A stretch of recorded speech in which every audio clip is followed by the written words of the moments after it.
Social মিডিয়ায় এই মুহূর্তে যে ভিডিওটি ঘিরে সবচেয়ে বেশি আলোচনা চলছে, সেখানে দাবি করা হচ্ছে বাংলাদেশের চলমান উত্তেজনাপূর্ণ পরিস্থিতিতে একদল মানুষের দিকে বাংলাদেশ পুলিশ গুলি চালিয়েছে। আর সেই ঘটনাকে কেন্দ্র করে এবার মুখ খুলেছেন বলে ছড়ানো হচ্ছে জনপ্রিয় অভিনেতা দেব। ভাইরাল পোস্টে বলা হচ্ছে, দেব নাকি মন্তব্য করেছেন, তারা যেভাবে পরিস্থিতি তৈরি করেছে, সামনে যেভাবে এগোচ্ছিল, সেই পরিস্থিতিতে পুলিশের গুলি করা একেবারেই সঠিক সিদ্ধান্ত। এই বক্তব্যের স্ক্রিপ্ট ভিডিও ক্লিপ ঘুরে বেড়াচ্ছে ফেসবুক, ইউটিউব জুড়ে, আর অনেকেই সেটাকে সত্য ধরে নিয়ে শেয়ার করছেন। মাঝখানে আরও দাবি করা হচ্ছে ঘটনাস্থলে কয়েকজন আহতও হয়েছেন এবং পরিস্থিতি ছিল সম্পূর্ণ নিয়ন্ত্রণের বাইরে।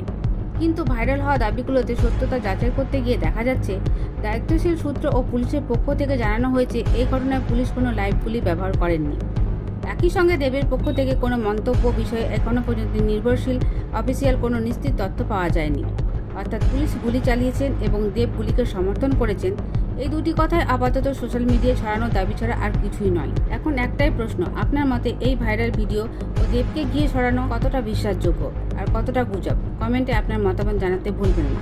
ধন্যবাদ।